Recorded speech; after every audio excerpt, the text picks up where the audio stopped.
Hello, everybody. Welcome back to Xbox Casuals, the Xbox podcast. I'm one of your hosts, Corey Deerigan. Alongside me, as always, is the Space Explorer Supreme, Josh Finney. Oh, man. I don't even know if that begins to sum up the last 10, 12, however many days it's been that we've had with Starfield. 12 days, I guess. Yeah, I know. It's been wild. I've actually been prioritizing this game so we could talk about it today. It's been wild. Yeah, that wild is the only word that I have to describe the game right now. Yeah, it's definitely interesting. So I guess we should just get right into it. Today's show is going to be a little different than normal shows. The majority of the show is going to be us talking about Starfield. But you know, there are some news stories that we should probably talk about, but the majority of it's going to be Starfield. We're going to do a spoiler-free discussion for what do you say, like 10 minutes, and then I'd say the first chunk of it will be spoiler-free, and then we'll let you know when we're going to switch to full spoilers. Yeah, and I'll make sure to put a timestamp in the episode to make sure that once we start spoilers and end spoilers and go into news, that you guys can jump to that if you would like. But that's your warning. Josh, you're clearly enjoying the game.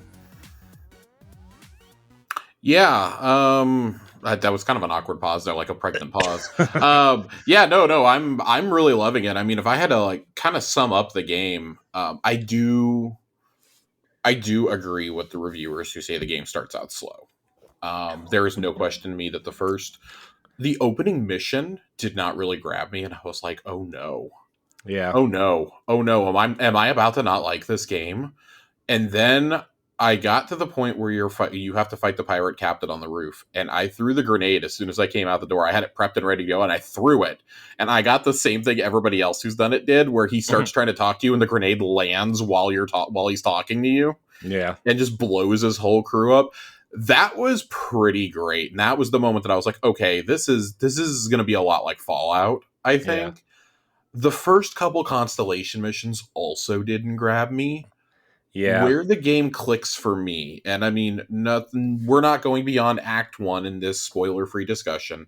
He's one of the first companions that you meet, one of the first members of Constellation. When you go on the mission with Sam. Yeah, that's the one I just completed. Aquila City. That is where the main quest started to open up for me. Mm-hmm. And then after you have completed like those first 3 missions that you're given, mm-hmm. you're sent on a mission by a dude named Vladimir. Mm-hmm. And the temple that he sends you to is where the game blew wide open for me. Yeah. And I went, oh, okay. And I just like, for lack of better terminology, I just fucked off and explored after that. Yeah. I went and did a ton of side quests. I kept hearing about Neon, so I found out where Neon was and went there and did all these quests on Neon. Mm-hmm. I started learning how to upgrade my starship. I started working on upgrading guns, just exploring around. And I'm really glad that I did it when I did, because Act 2 of the story, so much of it like forces you to explore. It wants you to explore. But I think ultimately the game is once you get into the main quest, I know everybody's mileage is going to vary. I'm a lot higher on the main quest line than others are. Gene Park in the Washington Post described it as his favorite campaign since Oblivion for a Bethesda game. I have to agree. I mean, not that I think people have always joked like that the main quest is like really like the most lackluster thing in a Bethesda game, but I don't think that's true at all. Mm-hmm. I think that Fallout 4 ends really poorly, but I think like 3/4 of it is pretty good. Yeah. I think that Fallout 3 is a really beautiful story about searching for your father. Skyrim's a little janky. Okay. Like the beauty of Skyrim was like a medieval fantasy game where you literally could do anything. Oblivion, beautiful main story. Yeah. This is my favorite overall Bethesda story and game since Oblivion, but I don't know if that necessarily makes it the best. Starfield is a really complicated game, but the main story, if you give it time, I think with the turns it takes that I was not expecting, the end actually ends up being a really beautiful love letter to exploration, to the question why, and honestly to like, to the great beyond. And that may sound like really cheesy. It sounds a little cheesy saying it, but like that's probably the best way I can sum it up is that's where the main story left me at the end. I think that the beauty of the game is found in its factions. The faction quest lines, I mean, just quests in general, are done really, really well in this game for the most part. I found that when I was talking to people and when I was doing quests and I was with, temporary party members and I was doing stuff on the ship and talking with my companions, that's when I was most engaged with the game. When I had to go explore planets and I had to go like, for example, there's some planets you land and you have to walk like 1,000 meters to get to your destination. And it is exhausting and grueling and awful. Yeah. Doing that without any kind of land vehicle, like honestly, like if I had to pick out like my two biggest criticisms of the game, no land vehicles is awful. I thought we learned our lesson in Mass Effect. Because even the Mako would have been better than nothing. Yeah. No land vehicles is just baffling. I have to assume that that's going to be one of the expansions. And then number 2, the only 4 companions to ever get any sort of death are your Constellation teammates, and they all have sticks up their butts about everything. Yeah. They don't like it when you do anything that could be off the straight and narrow. That is particularly really frustrating. I know that, some people want to play, they want to play as a member of Crimson Fleet. Others want to play as a member of SysDev or as, an espionage main, with Ryujin, and like all great quest lines. But it's really frustrating that you have to leave your companions behind or you have to kick them off your ship in some instances. Otherwise, they're going to sit there and pout and be mad at you about certain decisions that you're making. Yeah. That is insanely frustrating. That's a morality complex that we didn't even see in Oblivion, or not in Oblivion, excuse me, in Fallout 4. In Fallout 4, yeah, you could stray from the straight and narrow and like, yeah, your teammates would get upset with you, but unless you did something like particularly heinous, they probably weren't screaming at you about it. And even then you could like talk them off the ledge. Yeah. Here, that the Piper disliked that meme. The Sarah Morgan is like the new Piper meme, I think, because she doesn't seem to like anything, which is hilarious considering you only get 4 romance choices in the game too, and it's those 4 Constellation members. Yeah. It's particularly frustrating because you want to build a bond with your crew, but you don't want to be around these people. Yeah. Like you can hire other crew, but early on in the game, especially, it's really expensive to do that. It's like 36,000 credits. You can talk on like 18 in some cases, but a lot of them are really expensive. The ones that'll have the skills you actually want. Right. The menus are really bad. Oh yeah, they're terrible, man. I actually think when you hit the start screen, I actually think that menu isn't bad. It's when you get into the sub menus, like the star map isn't that bad to me personally. The missions menu and the UI for the inventory are both pretty rough, and the UI mod that I've seen does not fix it, in my opinion. Yeah. I don't like how everything is just in like this. I don't know, man. The inventory's pretty bad. The quest log is abysmal. Yeah, dude. Like, okay, so when you first started playing, did you have the issue where all of your quest markers would pop up? No. Oh man, dude.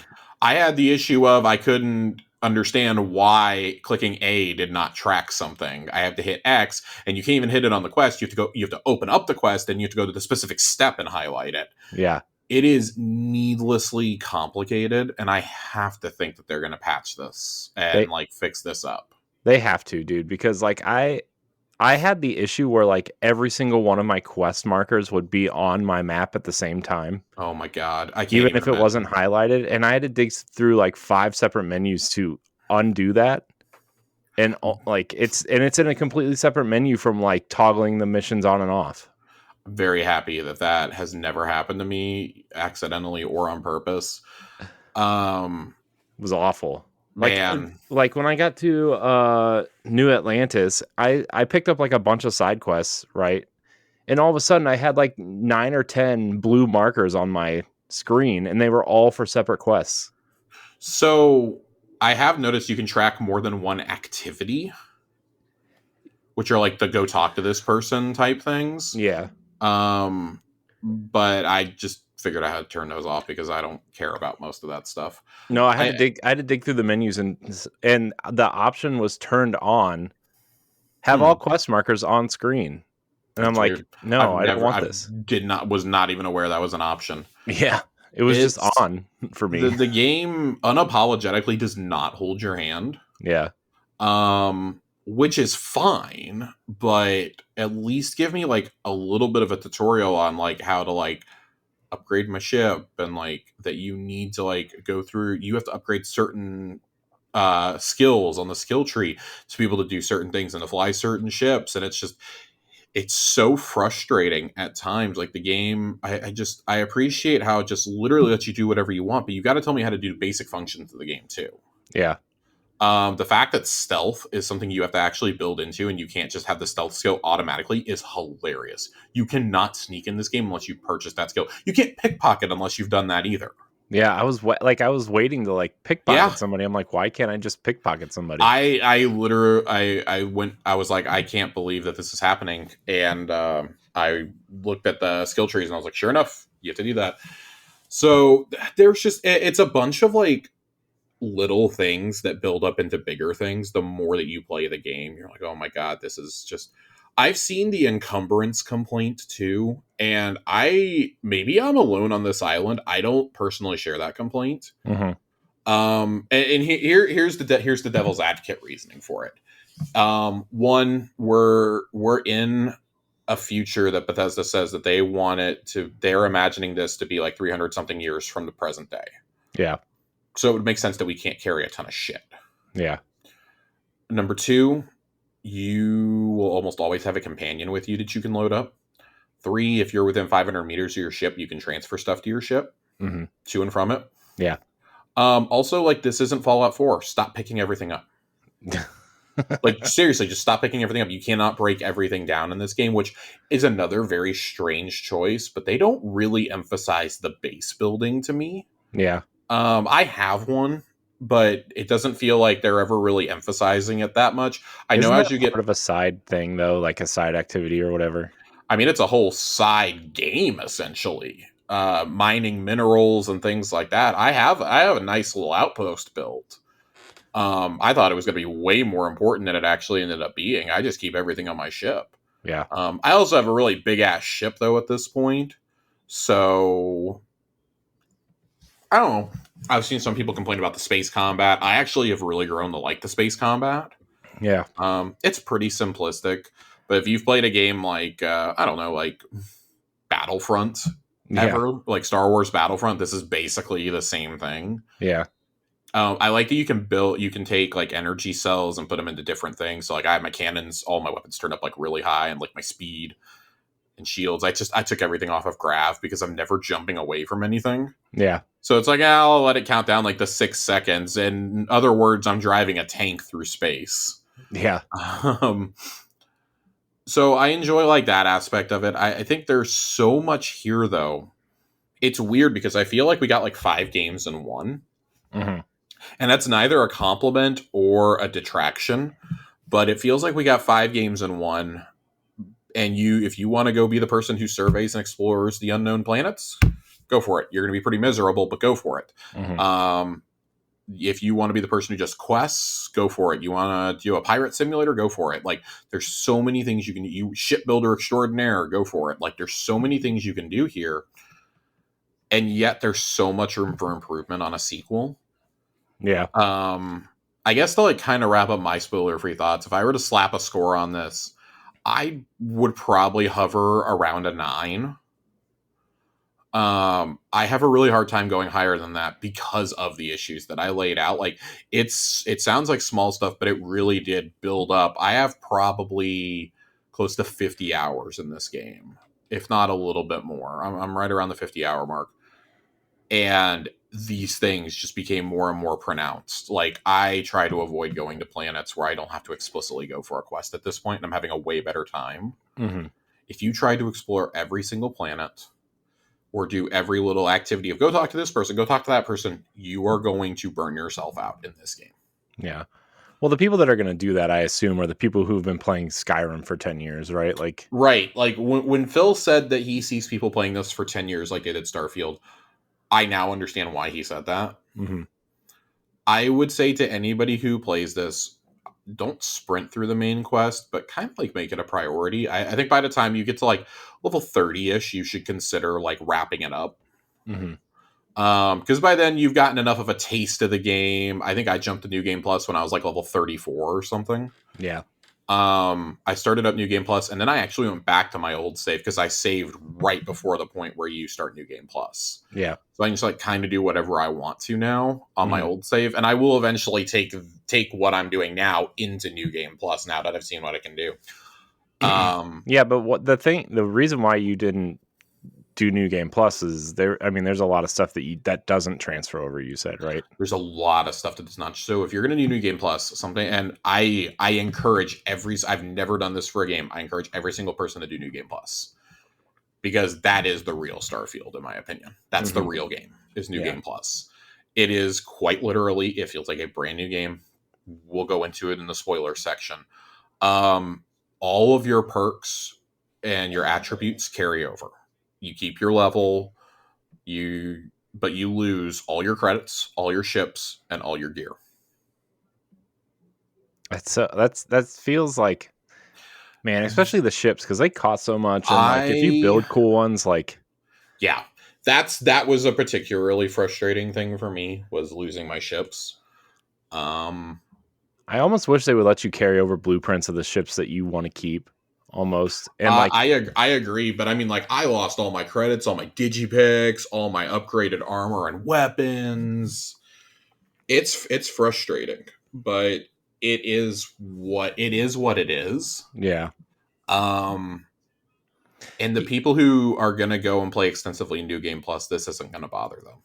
Yeah, especially like, I mean, like you said, I mean, a lot of streamers and a lot of reviewers said go do the campaign first and play New Play Plus how you plan on playing it, right? Even you, like you just said that, like maybe those people aren't carrying ships over or a lot of credits, or you know what I mean? I'm glad that I'm doing the faction storylines. That's part of the reason why I went back, is I had only done one faction storyline. And there's a moment when you're about to start New Game Plus that I was like, okay, I want to go do all the factions before I come back to this. But yeah, I highly encourage, like, it makes sense, like what Pete and Todd were saying for weeks, like when you beat the game is when the game really starts. Like, it does truly feel that way. I've already got ideas kicking around for what a sequel looks like, things that beyond like adding land vehicles and stuff, like things that need to be added in DLCs or in future games. I just hope I'm not in my 50s when they release the next one. Because if the sequel to Elder Scrolls is any indication, I could have kids and they could graduate from high school by the time we get a new one of those. So yeah, because don't forget, Fallout 5 was quietly announced in there too somewhere. I'm still of the personal opinion that they're going to make a studio just to deal with Fallout, but that's another time and discussion. Corey, do you have any spoiler-free thoughts before we move into spoilers? I mean, there's. Let me see. No, let's just get in the spoilers because I can kind of integrate what I want to talk about into that. So that's fair. Everybody who's listening, this is the spoiler zone. So we'll give you like 3 seconds to get out. Get out. Okay, Josh, go ahead. All right. So, spoiler thoughts. The directions that I'm just going to jump right in. The main story gets so much better after you get past those opening missions. You hit the point where Vladimir sends you to a temple, and you explore the temple in this anomaly, and you get force powers, essentially. And you proceed to find these temples throughout the game. I think I found like 12 or 13 of them by the end of my playthrough. I think you can keep finding them infinitely. It's just he'll stop giving them to you. You find them at random on planets. But for each one you discover, you get a new power. All those powers do carry over to New Game Plus also, which is really cool. When I started a New Game Plus, they actually gave me a few temples to go find, and they had brand new powers. that I hadn't gotten in my first playthrough. Yeah, so that was really cool. And it suggests to me that you're probably gonna have to do a couple resets to get all the powers. But there's a particular moment, and I would characterize this as like the beginning of. I would classify this mission as the end of Act 1. If getting the powers is the end of Act 1, the next mission is the beginning of Act 2 when you encounter the Starborn for the first time. Yeah. That is something I did not expect. I kind of had a feeling we would find some sort of like futuristic race or like an alien race to encounter, maybe. I didn't expect this, though. The Starborn, it really becomes the main mystery of the game. Who are the Starborn? They're firing on you, they're attacking you, and when you're in Act 2, you're doing all this exploring and whatnot, and at the end of Act 2, you hit what I think is the emotional high point of the game. You are on New Atlantis, you have assembled what you believe to be all of the artifacts. Mm-hmm. And as you're assembling them, I genuinely thought I was getting close to the end of the game. I was like, oh, wow, that was kind of a lackluster main quest. And then an SOS comes in from the Eye.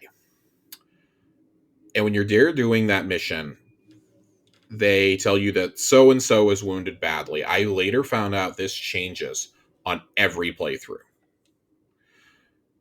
Whoever it is who you've traveled with the most. Mm. That's interesting. And so naturally, the way I'm playing my character is I'm going to go save my friends. And so I go to leave the lodge, and I get stopped by a companion on my way out. The person who had been traveling with me for the last mission that was assigned to me by Vladimir. They tried to stop me. And it was at this point I really thought long and hard. And I was like, I thought about it and went, well, all my other companions are up there on the Eye. They probably need some help down here protecting the artifacts. And when I chose to stay, all of a sudden you see the old man being like levitated and choked. What? And you get into this gunfight that takes you throughout the lodge, the well, and the spaceport. And it is one of the coolest sequences of the whole game. It is you and your companion basically escorting the defenseless members of Constellation to the ship to evacuate the city.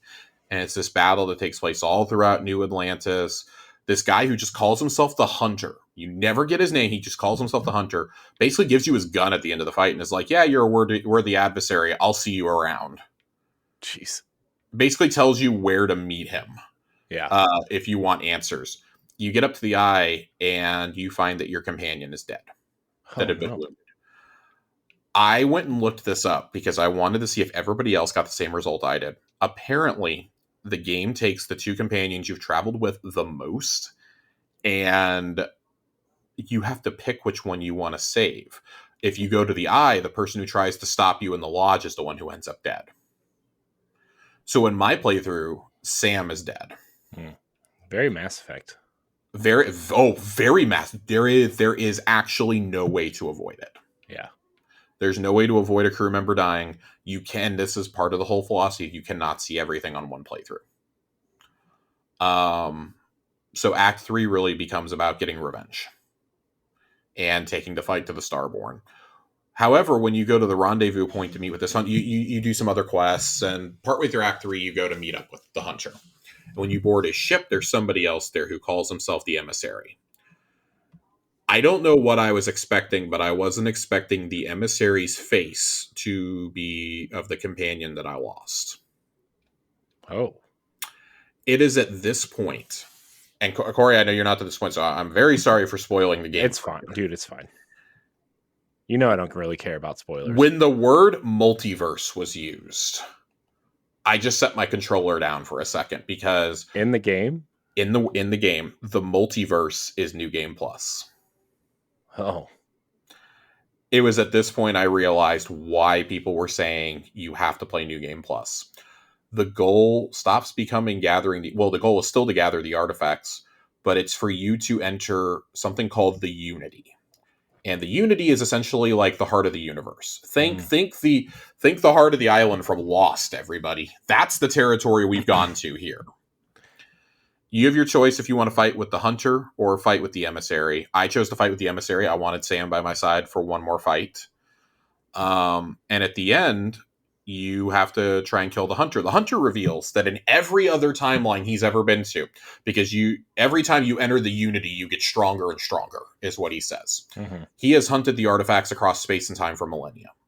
And every time he encounters us, he kills us in New Atlantis or on the Eye or whatever, and he takes the artifacts. The reason he was so intrigued by us in New Atlantis was we had never survived that long, and we fought him off in this timeline. Mm. So he wants to be there when we assemble all the artifacts and enter the Unity, because he wants to see what happens to us. I actually got out of the final fight in the game without any bloodshed. I talked him out of fighting me. Mm. My persuasion was so high. So it's hilarious. He's just like, oh, fine, here's my fucking gun. See you. And he just leaves. And, Sam basically urges me on. He described whoever your companion that died as. I'm saying Sam, but the emissary essentially says that they travel the timelines, and them and the hunter always meet up at the exact same time, at the exact same location, because the emissary travels the timelines looking for people worthy of entering the Unity and basically becoming immortal. By becoming Starborn, you become immortal. Interesting. And, among the revelations you find out along the way, the emissary urges you to go to NASA on Earth, for example. When you go to NASA, you find out the truth behind the warp drives. The warp drives and the research conducted to create them was born out of the final artifact. It's the final one that you discover, at least, for the Unity. But the experiments in Earth's atmosphere were so deadly that it destroyed the planet. That's what caused us to have to leave for the stars. That's what I was gonna ask, if Earth was really like some sort of wasteland. It is. In fact, if you go there, it's a desert. Oh, the whole planet? The whole planet is a desert. There's some that are like Arctic, but yeah, it's a complete wasteland. You can actually discover different locations on the Earth and the Moon by reading certain books that are hidden in the game. Oh. So that's how you find the St. Louis Arch. That's how you find Cape Canaveral. You can find the Apollo landing site on the Moon, but you can only find these places by reading specific books in game. That's cool. That's really cool. I thought that was very cool. That very much honor, and they're in like obscure places too. Right. So it's like, oh yeah, and there's like there's artifacts at each of these too. Like there's like NASA coffee mugs and things like that. When you go into New Game Plus though, so it's not even New Game Plus, but when you've assembled all the artifacts and you build the armamilitary on your ship, it's like, hey, go talk to your teammates. And you talk to all your teammates, and you choose the next time you power up your grav drive just by itself, you jump to the Unity. You jump to the center of the universe, and it's just you there. And you talk to yourself. It's very much, if you've played the end of Shadowkeep's campaign in Destiny, it feels very like that, except It's not an evil you. But Captain Han was talking to Captain Han. And it's this wild scene, but they give you the option if you want to enter the Unity or not. Basically, it's, do you want to start New Game Plus or not? Because they're like, you can stay here. There's no problem with that. You can stay in this timeline. They're like, let me show you what happens in this timeline after you leave it. So it shows the fate of the companions that you've done the quest lines for example. Mm-hmm. So as I had only finished Sarah's, it tells me that Sarah eventually joined me in the Unity. She eventually found the artifacts and jumped and was reborn. It shows the fate of the Freestar Rangers. It shows that the members of Constellation who chose to stay behind, basically the non-combatant ones, all the scientists, published the stories of our adventures and of all the scientific findings, telling the universe at large about the artifacts and about the Starborn, and it led to a brand new era of space travel and exploration. And so, like, you see all these things and you go, okay, then. And I chose to go through, I went through the portal. And when you come out, you are wearing armor that is very Destiny 1 themed. Oh, boy. Corey, I swear to God, this helmet could have been lifted straight from Destiny 1 and you wouldn't have known any differently. And you have this ultra powerful and fast ship, like going, kid you not, like 800 miles an hour. And your objective is to go to the lodge. And when you go to the lodge, Constellation is there, basically pulls their guns on you. Like, who the hell are you? And you explain to them who you are, that you're you from a different timeline. They don't really believe you, but you have the option to play through the entire storyline or play an abridged version of it. where you assemble the artifacts, you do the last mission of the storyline, and then you jump again. After that jump, I have not done it yet, but you can get any number of random outcomes after that. There are ones where you go to the lodge and every member of Constellation is a child. Oh. There is one. I saw this. It was Gathalions. I've seen some people say they got it as recently as as early as their third New Game Plus. He got it on his 10th. He entered the Constellation Lodge, and it's a bunch of different versions of you. Oh. There's Crimson, and it's your character speaking. It's, look, that's Ryujin Industries you. That's Crimson Fleet you. That's Sistef you. That's Weird you. And it's just like all these things, and I'm cracking up watching this. Like, now I understand why Greg Miller has reset his game 5 times. Now I understand why people are playing out differently each time. You don't get to reset your traits in New Game Plus, but you get to keep building on the character you've already created. You have brand new dialogue options because you already know what's going to happen in so many of the quest lines. That's so really different cool. Pathways are opened to you. Different dialogue options are open to you. That's really cool. It's very cool. It's the best done New Game Plus, I think, that I've ever seen. It's a meaningful one. It's a meaningful one that genuinely builds a whole new game. So I encourage everyone to do New Game Plus. But like, even beyond that, I mean, you get into the faction storylines and just like, this feels like one thing Bethesda I think has always done good is the faction storylines. Yeah. I mean, like, admittedly, my memories of Morrowind are very hazy, but when I think back to like Oblivion, and I think of like the Thieves Guild and the Dark Brotherhood, for example, those are the two that have stuck with me from Oblivion throughout all these years. How dark the Dark Brotherhood quest was. The Thieves Guild literally has you stealing an Elder Scroll. Oh. Like, from the top of the Imperial Palace and then escaping. Like, there are so many things that are cool in these storylines throughout the years. Like, you think of the factions from Fallout 4, even if I didn't really like any of them, whichever one you were pledged to affects the ending of your game. That's your ending quest, is your ending faction quest. Like, what happens with the Institute? It is... There are so many things that are just wild about how Bethesda does these. And then I go and do these, and it feels like a perfected version of that. Like, there's one where, you're sent undercover by aspiring within the Navy to infiltrate the pirates, and eventually you have to choose: do you want to join the pirates or do you want to stay, loyal to the good guys? You've got one where, you take a job at a kiosk, and it ultimately leads to a whole quest line of sneaking and corporate espionage.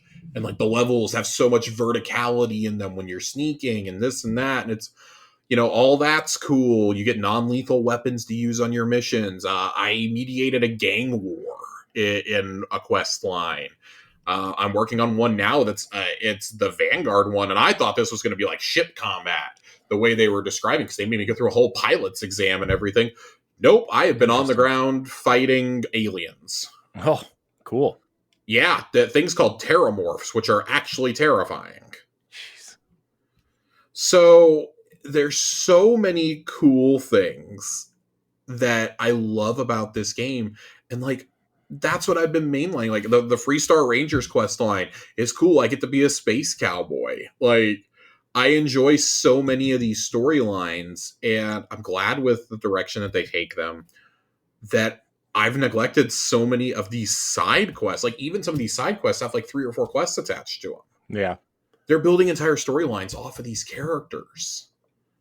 And I think that's something that Bethesda does really, really well. Like, we could sit here and, like, rag on them for the animations or, a substandard, main plot. Even if I personally love it, I know that not everybody is going to like this. I know this is going to be a controversial main plot. Yeah, but, like, I know people complain about which I don't think the animations are that bad. I know people are like, oh, traditional Bethesda Deadeye characters. But, like, I think, like, just... it's the way they make games. Plus, look at the ambition this game has, right? I mean, listening to you talk about the stuff that happens, like, Like, what are you going to do with that, right? And plus there's like 1,000 planets you could go to, multiple, probably hundreds if not thousands of quests that you may or may not see, variations. Obviously this multiverse thing that you've been talking about is super cool. Like, it's not like a linear game like something like The Last of Us or Hellblade or something, where like those games are amazingly gorgeous, but like they're linear, third person action games. This is like a whole universe to explore. Yeah. I'm also like significantly less bothered by not having people on every planet than I thought I was going to be, because let me tell you something, if you have people on all these planets, first off, it would be completely unrealistic. Yeah. Second off, like, there's actual like plot reasons for it, which I really like. Yeah. And it's just like, it's only been 300 years. It hasn't been like 2000 or something. Yeah, it's not like also, Effect, LOL at everybody who was like, oh, you can't land on a gas giant. You see exactly why you can't in one of the missions, and it's amazing. It's amazing. You have to actually like fly into the atmosphere of one. That's amazing. And your ship is getting hit by lightning the whole way. You have to dock with the ship you're trying to get to before your ship gets ripped apart. Yeah, I saw a thread on somewhere. It might have been Twitter or something, which that was a mistake in the first, Yeah, whatever. But like somebody was like, I can't land on Jupiter. Why? And somebody replied, because it's gas. yeah. And it's like, I like sometimes, like, especially in something like Destiny, right? It kind of like, it's like they don't give you planets that are gas either. I mean, like Mercury would be the most unrealistic one because it's just so hot, right? But like they don't. It's just ridiculous to even think you could land on one of those. You just have no idea what science is if you think you can land on a gas giant. But yeah, science doesn't change in. Never mind. It's. I will say zero gravity combat is the best thing about this game. Yeah, it is an absolute blast to get into zero G combat. There's one ship you can board that's like a mini dungeon basically, and it's overrun by pirates, and the gravity keeps turning on and off. And that's hilarious because like you'll be in the middle of a firefight and all of a sudden you and the enemies are floating. What? And like the guns sound different in zero G and everything else. It's just such a cool thing. I love how you can target different weapons. They'll let you target different systems on a ship to shut it down so you can board it. I confess I have a really hard time boarding ships. I just blow them up. There's so many awesome moments in this game, though, that I feel like the highs 100% outweigh the lows.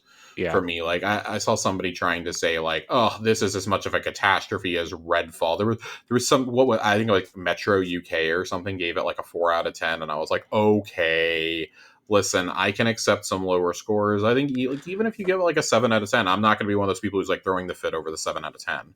I think it's a little weird. Yeah.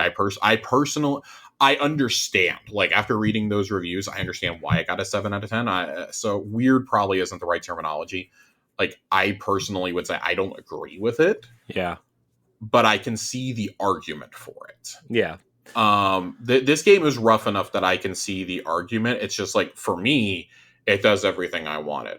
Yeah. I think a lot of the people who were disappointed were expecting either Mass Effect or a AAA No Man's Sky, and when they didn't get either, they got really upset. Yeah. No, I totally expected Skyrim or Fallout in space, essentially. Like, and that's what we got. Yeah, and I'm like, I was talking about this the other day with someone where like, just based on what I've played so far, I looked at my hour count. It's like 21 hours or so.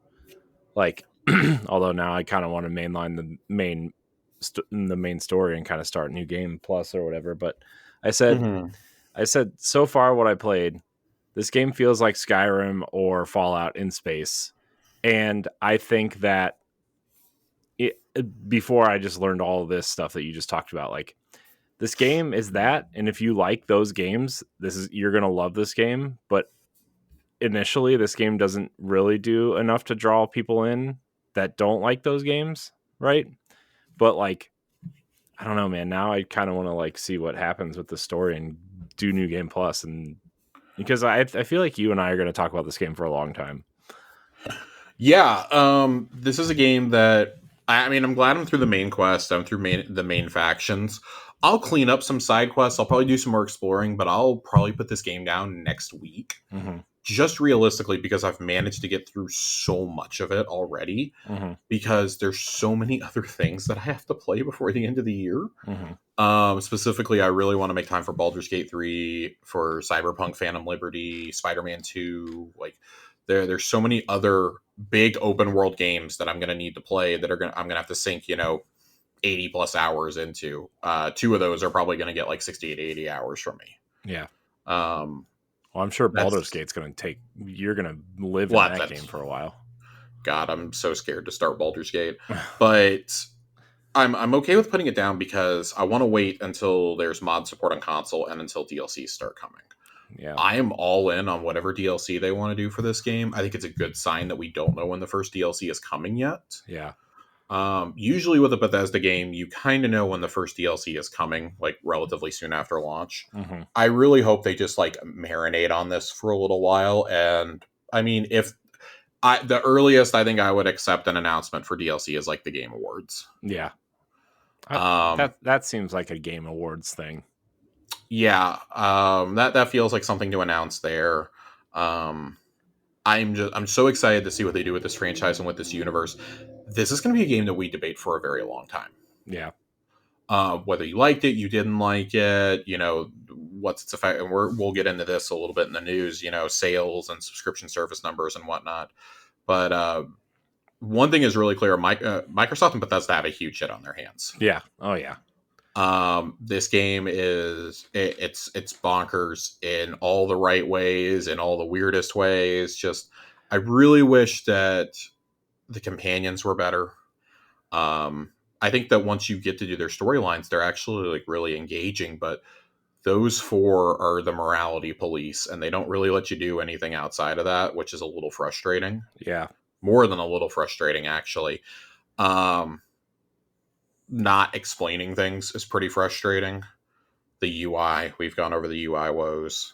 And no land vehicles. I mean, those are some pretty big knocks. Like, I wonder if they'll add land vehicles at some point. I wonder if they I gotta think that's an expansion. Yeah.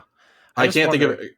Like, I guess I look at smaller, because they've historically done a couple big DLCs and some smaller DLCs for their games. Mm-hmm. This feels like something along the lines of like Fallout 4's automation, mm-hmm. which really had an emphasis on robots. Yeah. Give me one that's about land vehicles. Even if you don't. If you do a sequel, you have to include land vehicles, or rightfully so, you're going to get dragged. Yeah. I was actually shocked when I heard that. I had wondered, because I was like, we haven't seen any like land vehicles or had them talked about. Like, this is kind of weird. Yeah, I almost wondered if they were going to save that to where like you could build ships that like you could store your vehicles in, right? Like, or like maybe you stored your vehicles in outposts or whatever, or like magically summon them at some point or whatever. Give me a loading bay on my ship. Let me add a loading bay that just stores my rover. Yeah. But give me a rover with guns, please. I've seen enough shit out there that I want weapons on mine. Yeah, like those dinosaurs that chase you on Aquila when you're going to one of the main quest areas. Dude, that, but trust me, my brother, once you've fought a couple terramorphs, you're like, give me a vehicle with some missiles on it or something. Yeah. Jesus Christ. It's so bad. I've fought enough, I have fought enough space pirates also to know that I want this. So yeah. But overall, I mean, yeah, if I don't like slapping scores on things these days, but if I had to slap a score on, I mean, this is probably a 9 for me. Probably a 9 out of 10. Yeah, I mean, based off I can't go any higher. I literally cannot go higher than that with the problems I have. I mean, 9's not exactly a bad score. So no, not at all. Not at all. That's kind of in line with the Metacritic. The Metacritic consensus is like 87, 88-ish. Mm-hmm. I'm not going to go as low as a 7. Yeah. But I do think that this is a game that if you like RPGs, if you like space, if you like games about exploration, this is a game for you. I would say be very patient for those first couple of hours, though. Yeah. People who were saying it took like 12, 15 hours for them to get into it, I have no idea what game you were playing. Yeah. For me, it took a couple hours. Most RPGs, like disclaimer, take a couple hours for me to get into when there's promised to be hundreds of hours of content. Persona 5, one of my all-time favorite games, took me like 8 to 10 hours to like really be like, yeah, I actually care about this game. Yeah. And then it goes on to be just one of my favorite games ever made. So yeah. I mean, my initial, if I had to put a score based on what I've played, I would say I would be hovering around an 8, just because like, yeah, that's fair. I mean, I'm not really into like the Skyrim or Fallout style RPGs, right? But like this one is definitely better. I feel better playing this than I do other things, and it really does remind me of Mass Effect a lot. And I actually said that this game really makes me want to go back and play Mass Effect again. Yeah. Which I actually might after I finish this, to be honest. I have been getting that itch again anyway. So, but I would say it's around an 8. I think the combat could use a little work, but also it's not a third-person shooter. I've been playing it in third person. It's not a third-person shooter. It's an exploration RPG, right? So I kind of gave it a pass. But yeah, also like I find myself being over encumbered a lot and having to sift through my inventory a lot just to like drop stuff. Because I thought like, oh, in Fallout, everybody picks everything up and then, shoves, cheese in their house. In Skyrim, I need to pick everything up. And that was a terrible idea. The only thing that I collect everything of are the sandwiches.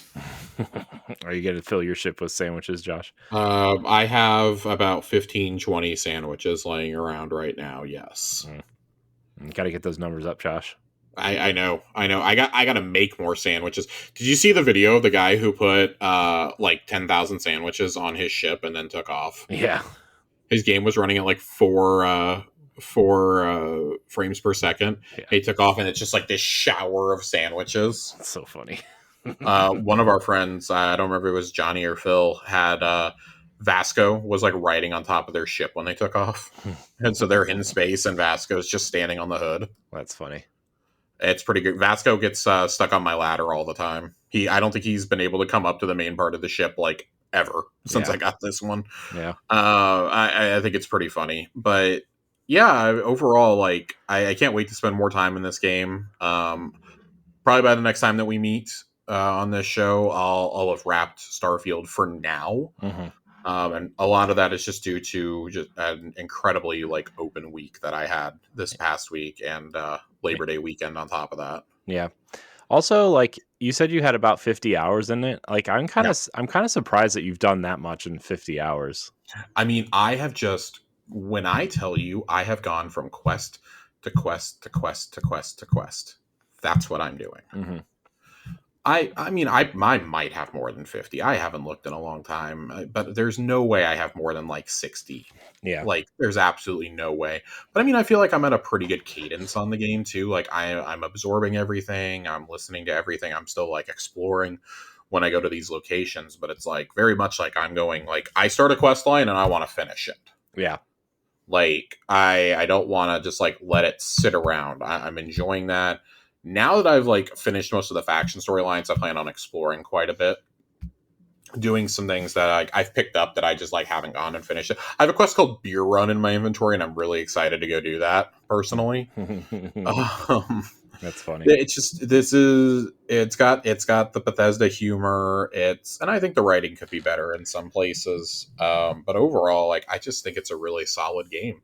This is easily a slam dunk for Microsoft. 100% probably the best new IP they've introduced since Ori. Yeah. Which I don't know I don't think we've had a ton of new IP since Ori, but it's easily the best since. Yeah. I don't think I have to go all the way back to Gears like Phil said. Yeah, in terms of importance, yes. Well, in terms of quality, no. Yeah, I mean, if you're talking new IP, Gears, yes, but I mean, if you're talking in games in general, I would have, and I'm saying like pass or fail. Like I would have said, Halo 5 is probably one of the most important games, and it did not stick the landing. I mean, they rushed that game out to try to save the Xbox One in that initial era, right? I mean, that was the big complaint. Yeah, they're coming off Master Chief Collection, which was really bad. Yeah. And stuff. Otherwise, I think that Halo 5 may have been given a little bit more leeway. That's a fascinating story for another time. Just the development troubles of Halo 5. Yeah. I think that like when I look at like quality, I think the last time we got an Xbox, like a AAA level game with this much polish, with this much pedigree, and this is not Pentiment Erasure. I love Pentiment. It's a 10 out of 10 for me.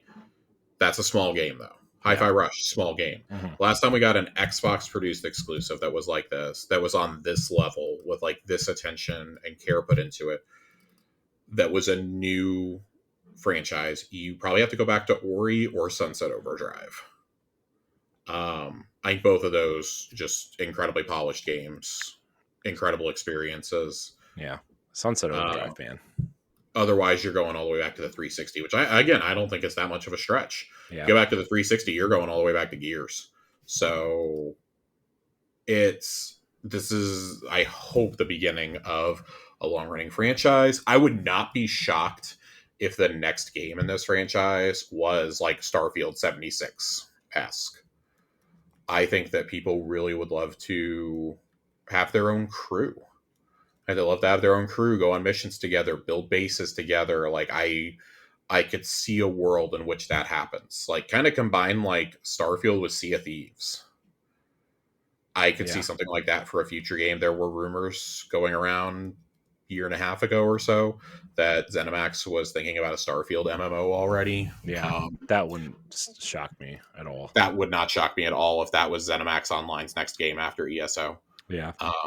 That wouldn't shock me at all. Kind of like try and like keep the keep the anticipation for the storylines going. But I will say, whatever the next game is, it needs to take place like 500 years in the future. Like from Starfield 1, it needs to take place. It needs to be like Mass Effect timeline. Because I'm sorry, we need it to be more futuristic. It's cool that you did this as the foundation for the first game, but with the introduction of multiverse and Starborn and everything else, you need to go further into the future. Yeah. It lets you kind of hit that reset button also. I think by jumping that far forward, there's nobody is going to be upset if you leave these characters behind. That's the thing. Yeah. Like, you do it all the time in Elder Scrolls. No one's going to be upset. Yeah. You can still have it to where the lodge has been shut down, like Constellation went missing, generations before, but Vasco is powered down in a terminal in the lodge's basement or something. Yeah. And like maybe, if you have a save from the first game, like Vasco remembers you and this and that. Like there's some really cool shit you can do there. But I need it to be in the future. I need there to be friendly alien races. I need us to be able to go beyond this part of the Milky Way. Yeah.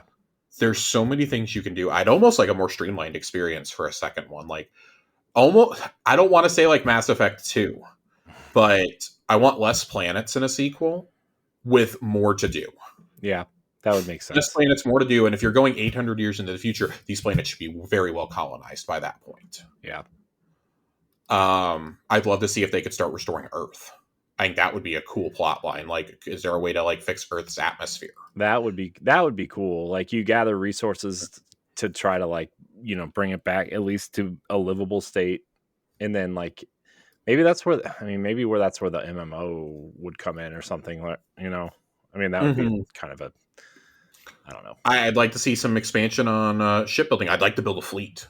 I'd like to build a small fleet. I think that could be really cool. Give me better companions. Let me build my own weapons. Give me some wacky guns like in Fallout. In Fallout, you had the alien ray gun and like the Fat Man. Give me some stuff like that. Like, it was cool that you stuck to the NASA stuff for the first game. I think that's genuinely a cool take on space travel and on near future science fiction. Let's go beyond that now. Yeah. Let's dream bigger. Like, let's genuinely dream bigger. And the same call I'm going to make here is the same call I've made for Fallout. Establish a studio to shepherd the Starfield franchise. Yeah. And it's really corny, but seriously, build a studio, call it Constellation, and let them immediately start getting to work. There's nothing that says that Todd still can't be the EP on it and like oversee it. I know. I Like, mean, look what he he's has doing said with himself, Indiana this took Jones, way right? too long. Yeah, he was like, this shit's taken way too long. Yeah. And the only way to get around that is to establish other studios under Bethesda that handle these franchises. Yeah. Fallout's needed one for years now. Yeah. You know? Yeah. And I'd be shocked if there wasn't a secret one for Fallout already. Yeah. We're going to need one for Starfield. Yeah. And then you can leave the main team to handle Elder Scrolls and any new IP. Yeah. So.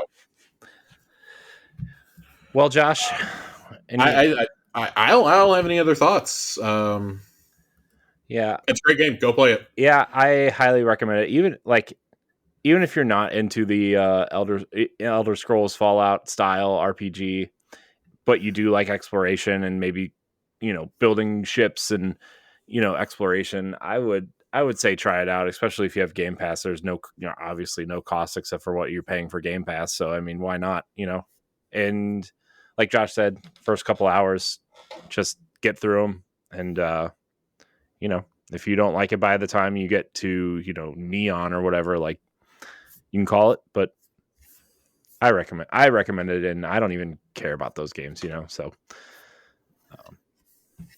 Well, Josh, what do you say we get into some of this news? Let's get into some news, Corey. Josh, we have breaking news. And at the end, we have a question. We do. We actually have a question at the end. We do. Josh, we have breaking news. Breaking news, Corey. Ubisoft submitted XDefiant, and it was rejected by PlayStation and Xbox. So, I can't remember the last time a company was like this transparent about it. I guess it was when CD Projekt Red was putting out the Cyberpunk patches. Yeah. But this happens all the time. We just don't normally hear about it. Yeah. Like, this is a normal thing that happens, but I really appreciated how honest they were about it, just because it gives us a peek behind the curtain. Yeah. Into the certification process, which we don't normally get. But I'll be honest, I forgot this game was happening. Yeah. I totally forgot. Did not remember this game. I genuinely thought this game was canceled. Yeah. So, okay, XDefiant is not getting approved. Put it on the shelf with Skull and Bones. Oh my god, Roller Champions or whatever it was. By the way, have you seen any of the press releases for Skull and Bones? No. The marketing team is now trying to sell it as SNB. Like just the letters SNB. Jesus Christ. This is a disaster. I know, dude. This game. This fucking game. Man. Do you think that game's going to be any good? No. No.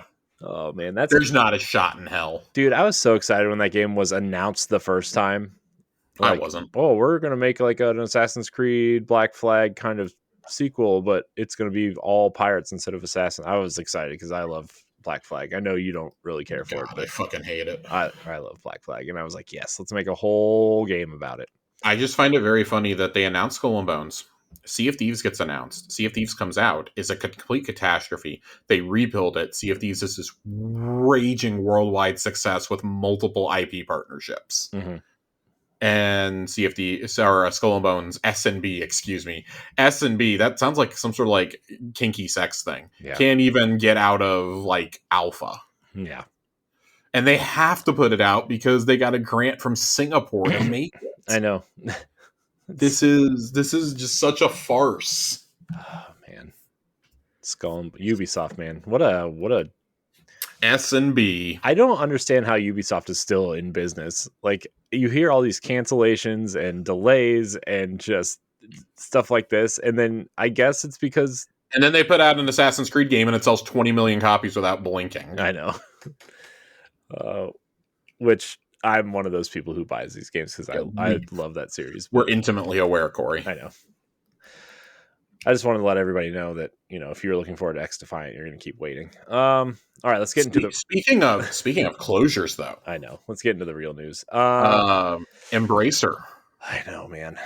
Closed Volition up. I know. Right after they announced their 30th anniversary, right after they folded them in with Gearbox.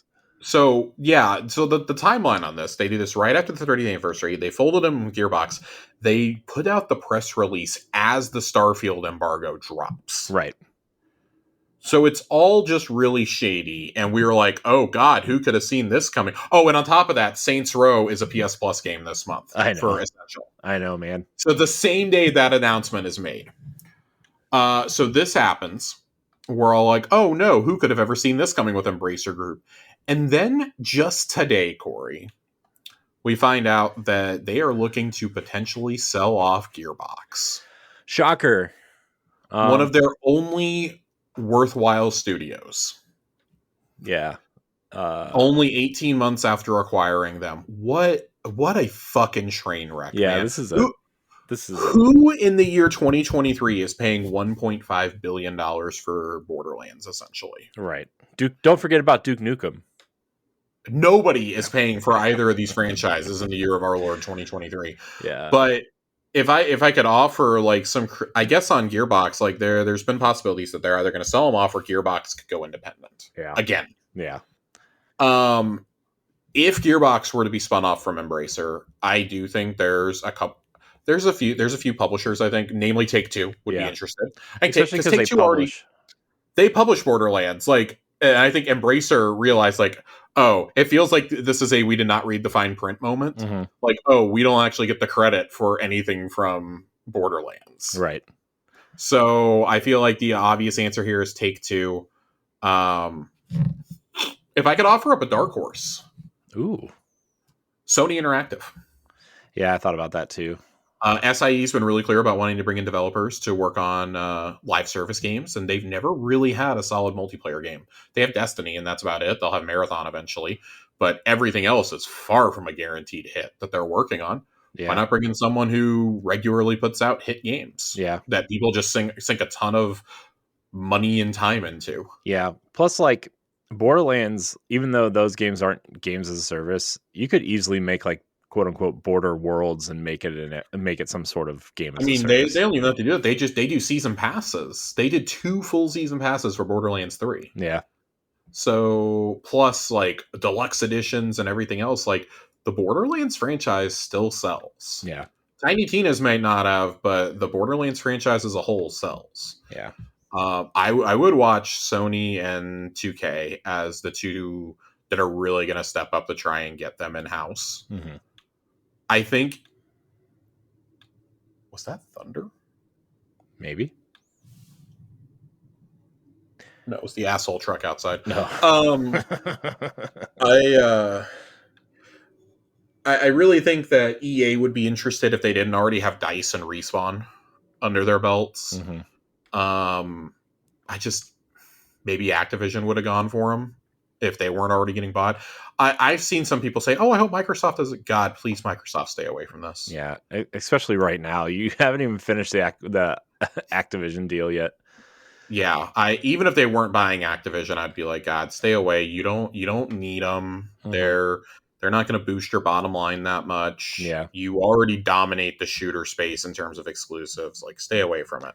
Yeah. So, Volition, on the other hand, I really wish that they could have found somebody. Somebody would have bought Volition. Yeah.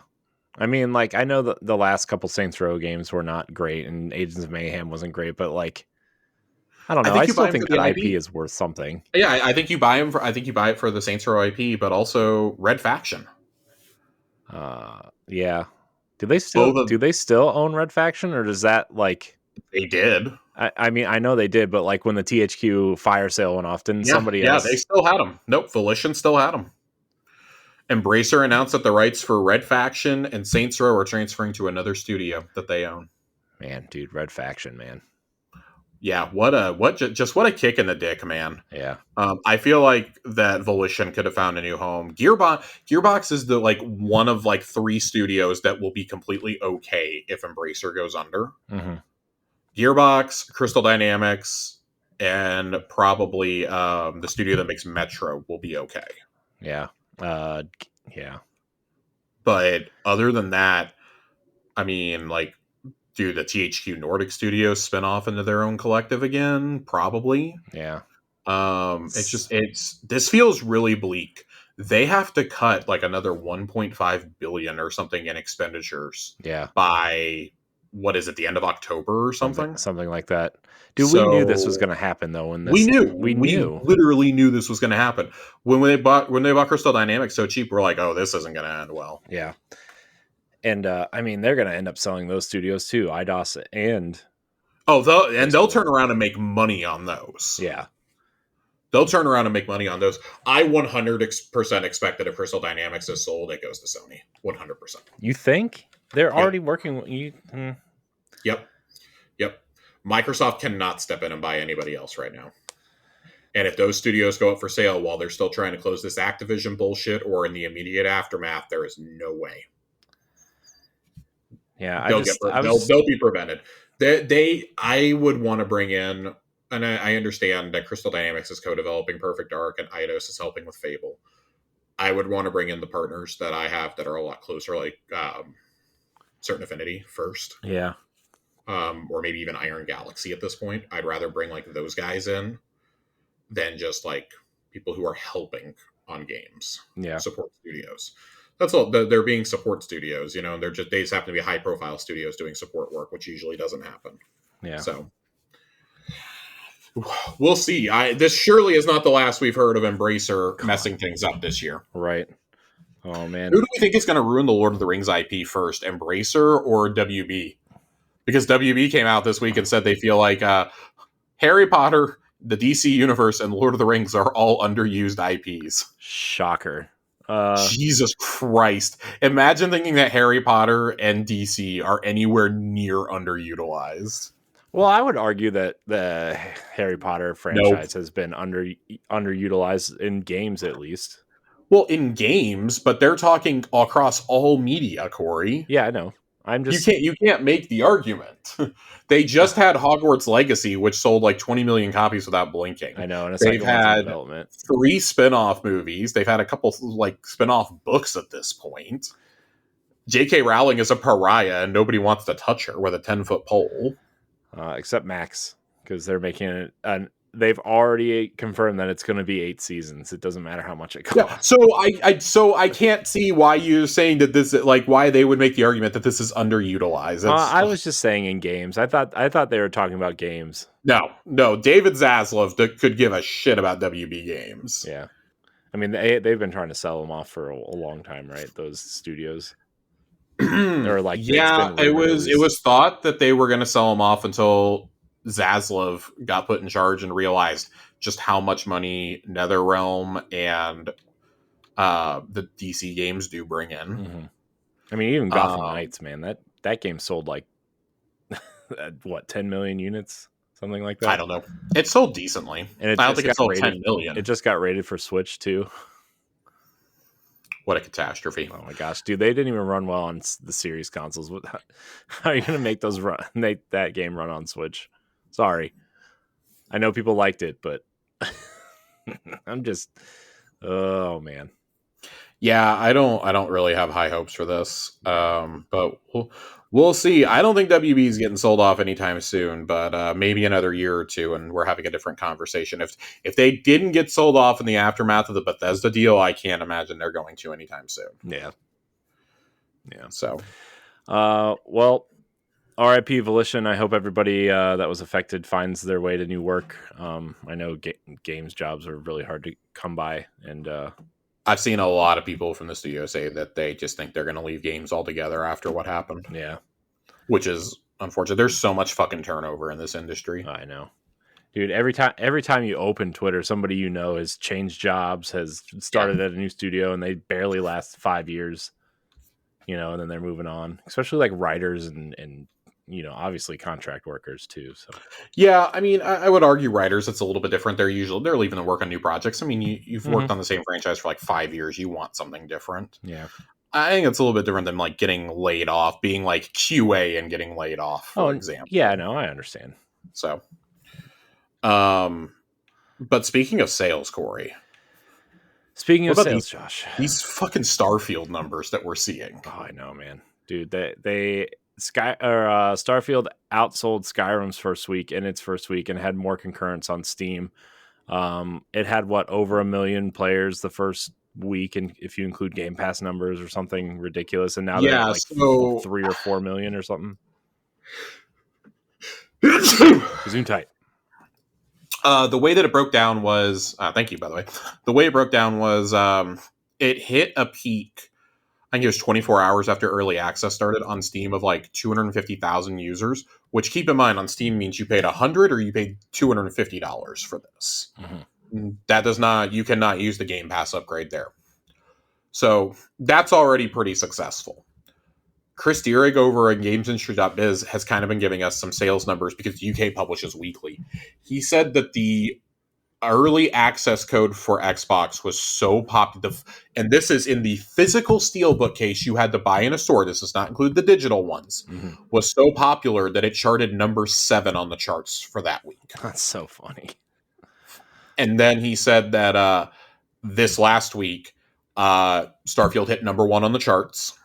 And he says that's boxed sales. And he's like, the numbers were almost exactly identical to Diablo 4. And he goes, that is extremely good for Microsoft because Diablo 4 was a very heavy digital game. Yeah. And like the fact that it's on Game Pass and it's still selling that well, right? On one console instead of, or a console and PC instead of 3, Phil Spencer came out 24 hours after the launch, after the wide launch on the 6th, and said, we have hit over 1 million concurrent players across all platforms, including Game Pass. And then just a couple days later said 6 million people have played the game so far. That's so many people. That is so many people. And I really want to know how many people paid for the early access, how many people bought boxed or deluxe editions.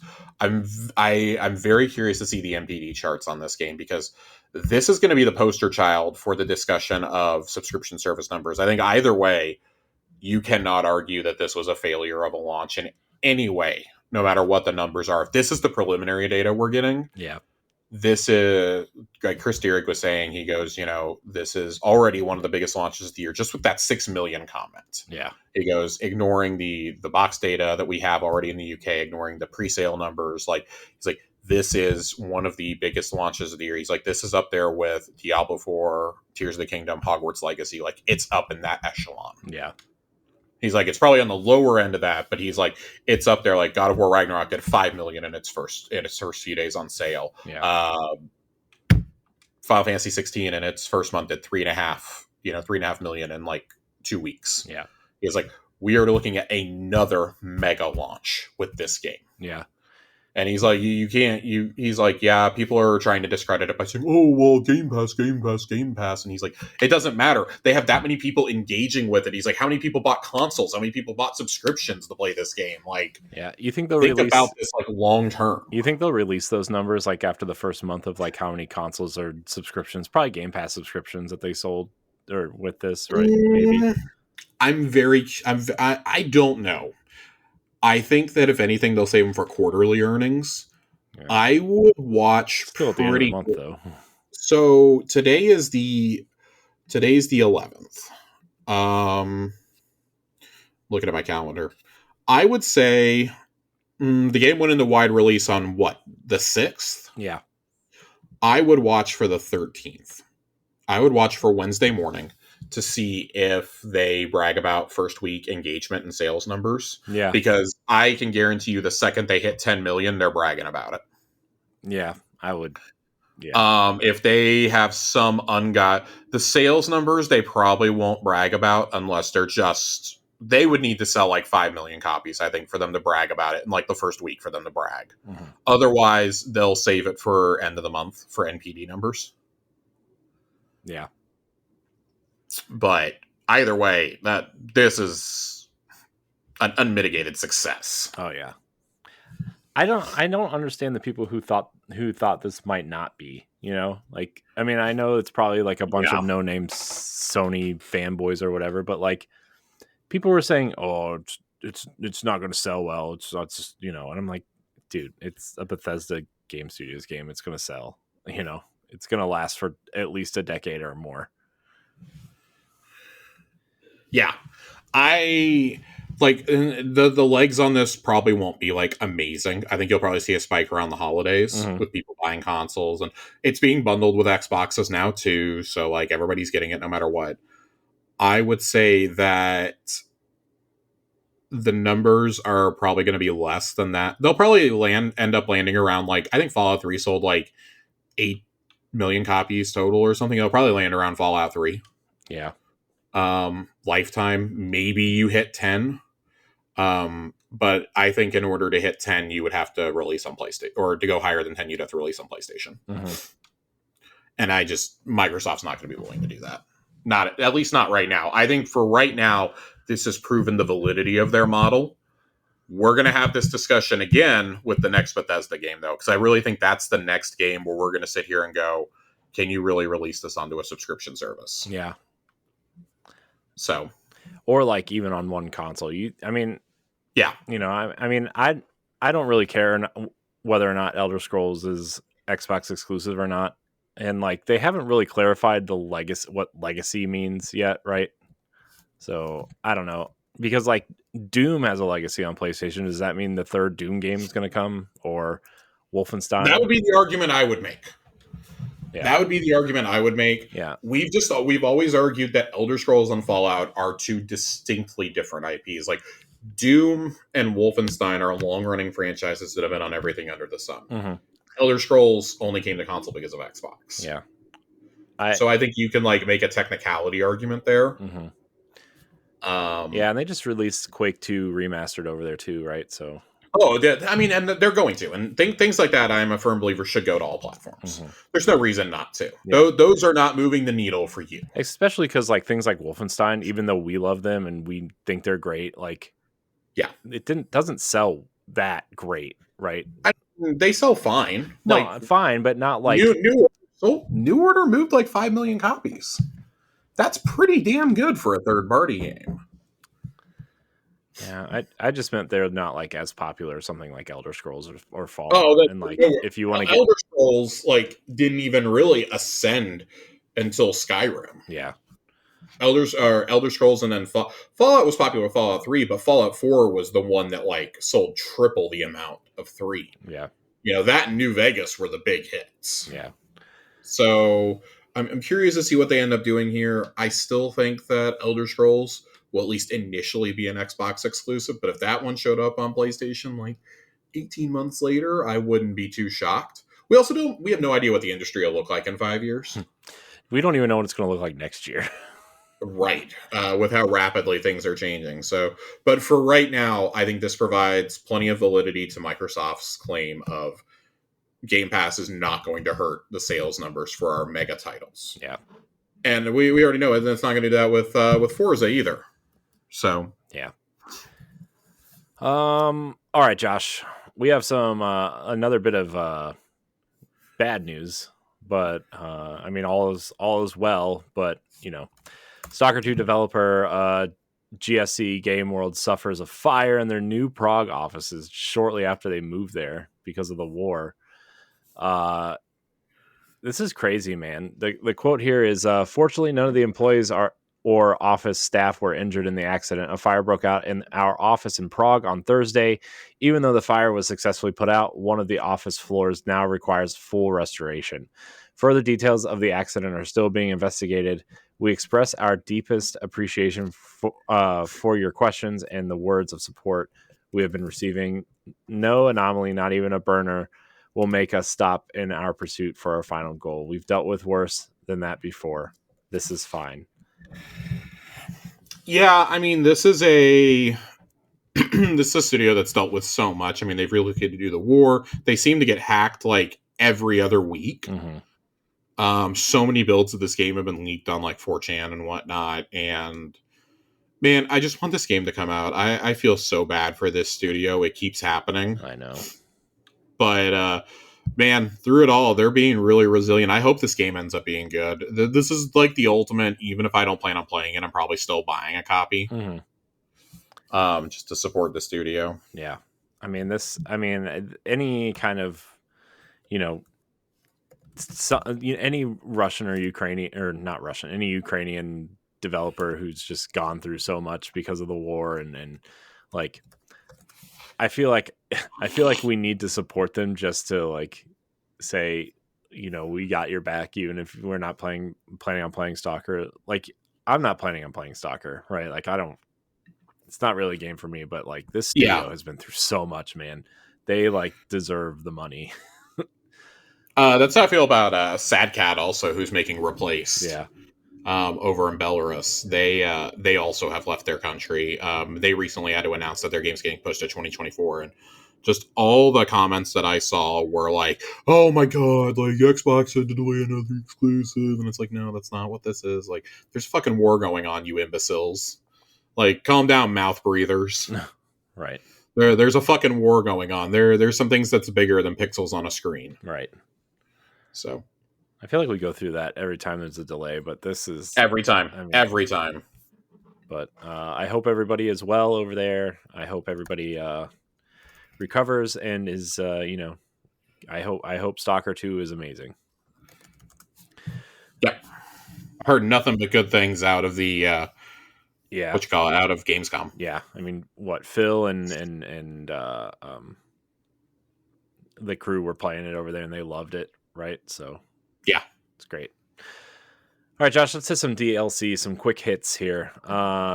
Donald Mustard will retire from Epic Games this month as the lead architect. I'm kind of shocked to hear this, to be honest, a little bit. I always thought, like, especially like him and Tim Sweeney. Obviously, Tim Sweeney kind of owns the company, but like these long timers, man, I just thought they were going to stay until they felt like, I don't know. I guess it's time. I mean, Epic's been around forever. I guess Donald Mustard's been around forever too, now that you kind of think about it, but it's just interesting. I thought that was it's kind of like a big loss for them. Not kind of. I mean, he's the creative mind behind Fortnite. Yeah. He was the guy who came up with the idea of Fortnite doing a seasonal storyline. Mm-hmm. And I mean, a lot of us have noted that the storytelling's been really bad this year, ever since the new island was made around Christmas time last year. And this kind of explains it now. Yeah. So I'm not super optimistic, but I mean, Epic's going to be in a good place still. It'll take a while to replace. I mean, we kind of went through the same thing when Cliffy B left, right? Mm-hmm. One of the minds behind Unreal Tournament, and of course, Gears of War was his love child. Mm-hmm. So yeah. This is not. By the way, sorry, I didn't mean to interrupt you. Yeah. Side tangent. Cliffy B and Josh Ortega have really been talking about Gears a lot lately. It's like, I don't know, man. Man, I don't think that he would ever want to come back to the franchise. Yeah. He wants to be a part of the movie though, like in the creative. Oh, and I 100% think he should be. Yeah. He should absolutely be part of it. I'd like for like a pre Marcus Gears, if they did another title like Tactics or something. I'd like for him to be involved with that. Mm-hmm. But I've and Corey, this stance. I personally think Gears needs to go away after Gears 6. Yeah, I think that franchise has been milked and run into the ground. Not to say that there's not still quality there. I love 4 and 5. Yeah. But you're running out of things to do. Like, this is the exact same. The stuff you're doing now is basically exactly what you did with the Locust and the Lambent. Yeah. So it's time. Yeah. It's time. Just end the story with 6, please. Yeah. Or at least like let it go on ice for like 15 years. Yeah. I mean, I don't even think, like, to be honest, like, I don't really think, I know Gears is a big franchise for them, but I mean, I don't think it needs another game after 6, I think you could probably safely retire the main franchise as a whole and then just make some spinoffs. I don't even really want spin-offs, because I just think like the Gears name, it's like, okay, Xbox doesn't need to run on Gears, Halo, and Forza anymore. Yeah. Like, it's become so much more than that, and there's so many more exciting stories. I don't want to see the Coalition just continue to get used only for Gears. Like, that's arguably their best internal studio. Yeah. And they're they already canceled one new IP that they were working on. Well, technically 2, when they were still Black Tusk. That's and true. Microsoft bought them. That Shank. Well, that's the one I was referring to. Project Shank, I completely forgot about the little one. Yeah. The smaller game they recently canceled. I'm kind of over it, and I feel like that was the thinking of like the old Microsoft, like Matrick and Phil Harrison would have been like running them into the ground, being like, "No, you are only ever going to make years." Yeah. I hope they have learned from the 343 debacle that unless you are turn 10, you can make other things. Yeah. Like turn 10 and Polyphony will always be Forza and Gran Turismo, respectfully. Yeah.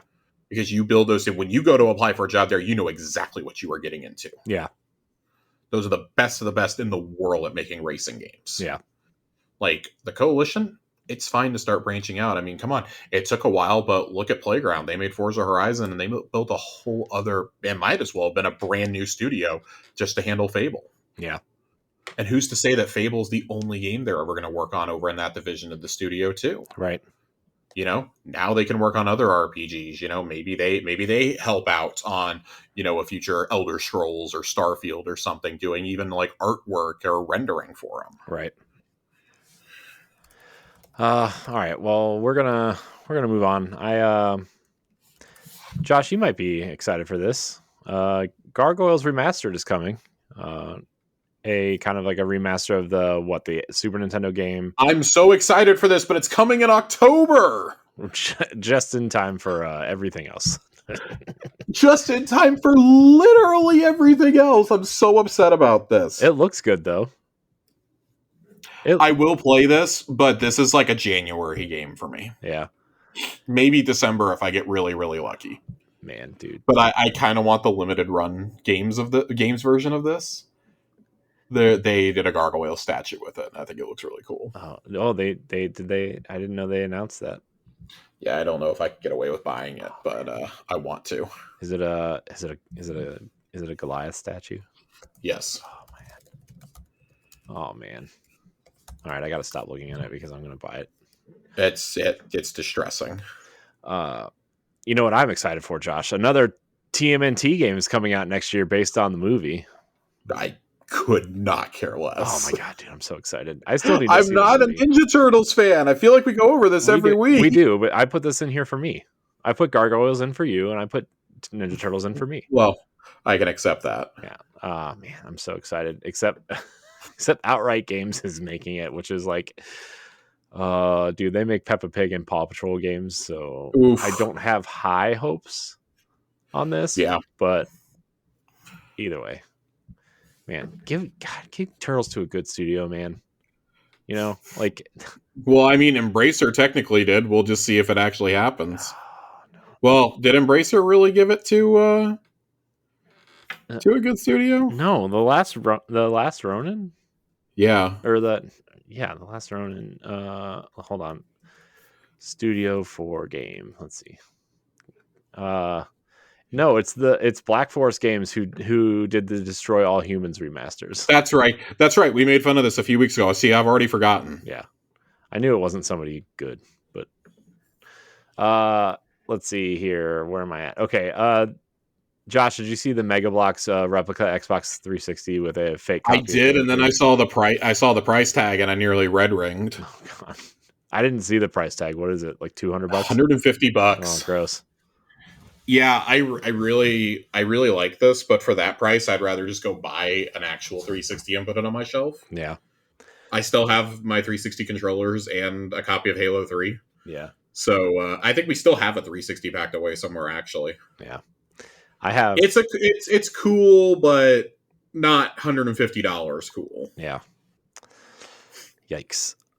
If you could build a red ring on it, that would have been like the best Easter egg. I think they should have done it as like a little tongue-in-cheek thing. Yeah, that'd be fun. Microsoft would have so many people would have loved that. It would have been funny. Yeah, that would have been funny. All right, Josh, we're going to skip the other side tonight because we talked a ton about Starfield and we have a question to answer. Unless you really want to talk about this. No, I want to wait and see if we get any more. There's a rumor Nintendo Direct for either this week or early next week, and I want to see if they show it. Yeah, I want to see if they show this because the rumor that was coming out today by somebody who's pretty reliable about leaking Nintendo stuff said that all he keeps hearing is March 2024 in regards to the next console. I mean, they would have to show pretty quick. Although they didn't reveal the Switch until October. Yeah. Because I was on my honeymoon when they released that first trailer. I remember staying up until, what was it, midnight? Watching I watched the reveal, and then we found, because they did it at night. Yeah. They did it at night, so it was during the morning in Japan. Yeah, the one in January 2017. Oh, yeah. Yeah, when you could order the console. Yeah. Mm-hmm. I stayed up, and our friend Ray and we were frantically trying to order that and the Master Edition of Breath of the Wild. Yeah. But the rumor for this console is that it's going to run comparably to PS4 and Xbox One. Yeah. And that it supposedly ran Breath of the Wild at 4K 60. Yeah, I saw that. I don't know how much stock I put in that, because that's almost certainly docked. Yeah, it's got to be docked. And like, I mean, look, Breath of the Wild is essentially like an Xbox 360 game. Yeah, but still, I don't know. I'm curious to see what happens here. They said there was going to be backwards compatibility. The source said that there'd be some backwards compatibility here, but that they showed it behind closed doors at Gamescom. We'd been hearing those rumors all summer that they were going to show it behind closed doors at Gamescom. Yeah. This is nothing new. The March 2024 stuff has been going around since like April of this year. Yeah, we know key developers also have dev kits already. Like, they have for a while. Like, I mean, Ubisoft and Activision both talked about it at the hearing. Well, Ubisoft not at the hearing, but around the same time. Activision did. Yeah. Activision straight up confirmed it. Yeah. And that would also give credence to why Microsoft can make the promise of bringing Call of Duty games over. Mm-hmm.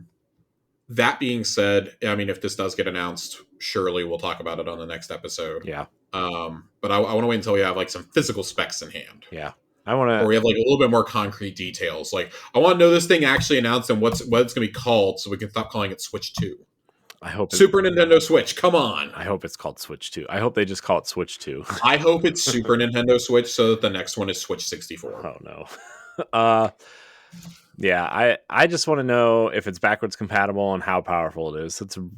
And they better keep the same damn design. I'm going to need a whole overhaul of the virtual There's a whole laundry list of things. We could probably do a whole episode of my gripes about Nintendo's ecosystem. Oh god. Yeah. Yeah. All right, Josh.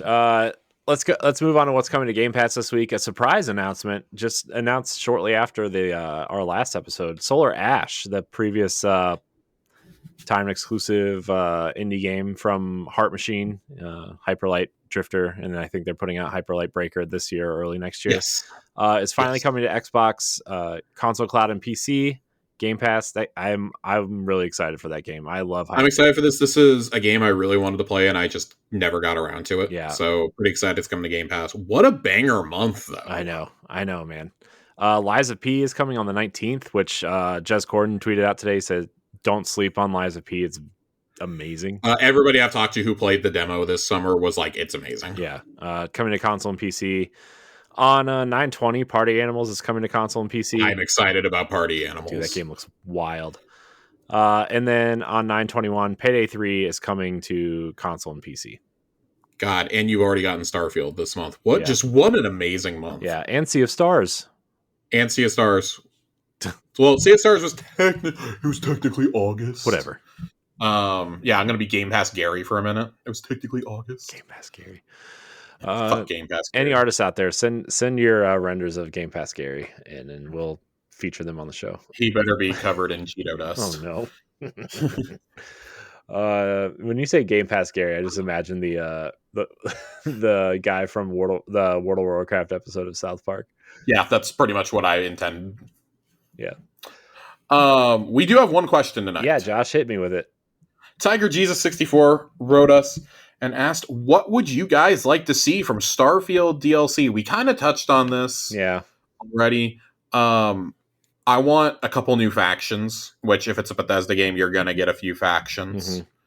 Mm-hmm. I want them to introduce a new like not solar system, but introduce like a new planetary system with like a lot of stuff to do on every planet. Yeah. For one of the DLCs, I want a couple DLCs. Like I imagine you're probably going to get 4 or 5, with 3 of them being small, 2 being big. Yeah. I think when it comes to Bethesda DLCs, the gold standard is Shivering Isles Oh man, Shivering and Isles. Far Harbor. Yeah. Those are the two that I think of. And like Far Harbor was a completely like self-contained one. Yeah. I want a self-contained DLC. If you're going to do one though, I think one with vehicle, like one that even lets you construct and man your own vehicles would be a huge win. Yeah. If you're going to go for a smaller one, that would be a big one, especially if you put it out alongside like the mod tools for Creation Engine. Yeah. By the way, did you see the mods that are turning Starfield into a Star Wars game? I did. I secretly love it. I love that. I love seeing all the ships people are designing too. The Planet Express, the X-Wing, Star Destroyers, Millennium Falcons. I saw a really cool B-Wing and a Y-Wing. I saw the Normandy. Yeah, I saw that too. Just like, man. Then seeing... See, that's what I want most on my ship is I want the crew to like... I want it to be like the Normandy. Yeah. That's what I want. It's just so great, except I'm sitting in Joker's seat. I want to see... I would love something similar to Nuka World. I think you could go like really crazy with... The end of the Crimson Fleet storyline leaves it totally open to do something along the lines of Nuka World. So I think you could do something really fun there. Tie in a few of the other outlaws that you've encountered throughout. But the coolest thing about Nuka World was it lets you join the Raiders. Yeah. So I don't know what you do there. A House of Varun expansion feels like a given. The Worshippers of the Great Serpent. Serpent, not servant, serpent. That feels like it's going to have to be one. Yeah, that sounds... Like, if that's not one, what are we doing here? What are we doing here?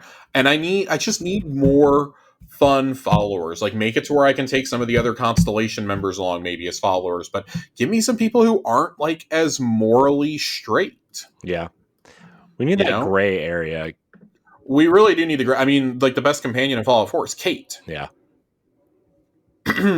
So, like, give me some people like that. I would really love to see that. Like, I've always been a fan of Dark Brotherhood in the Elder Scrolls games. Like, I want space vampires, not space vampires, but like I want like, and I mean like I would got to be like a space spy, I guess. Yeah. But like I want followers who are like in that morally ambiguous thing like me, because they're like, play the way that you want. Well, I selected Space Scoundrel and they don't like it when I'm like that. So when I'm like manipulating people and wheeling and dealing, they don't like that. Sarah's judging me in the corner.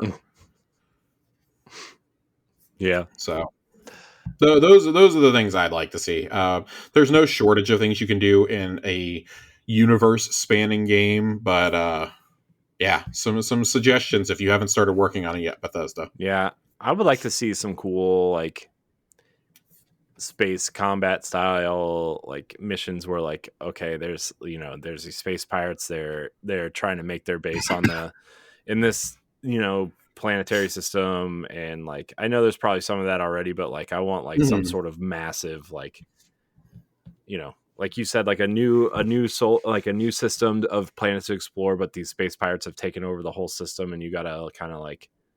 I would love to find a space station and have a storyline that takes me inside and outside of the space station. Like, let me have to be like tethered to the space station and like fight on the outside in space. Like there are so many cool things that you could do there. Like maybe your ship is like barely like running next to you, but like your crew is manning the cannons for you or something. Yeah, that'd be cool. There's some really cool stuff you could, or like Vasco is like riding, is like out there with you and like just flying around shooting things. Like, give me a mech suit to do that in, maybe. I don't know. Like, there's some really cool things you could do. Or Vasco is secretly a transformer and he could just be like some sort of... Oh my god, if Vasco was a transformer, I would cry. Oh man. Cool. Well, Josh, I think we did it.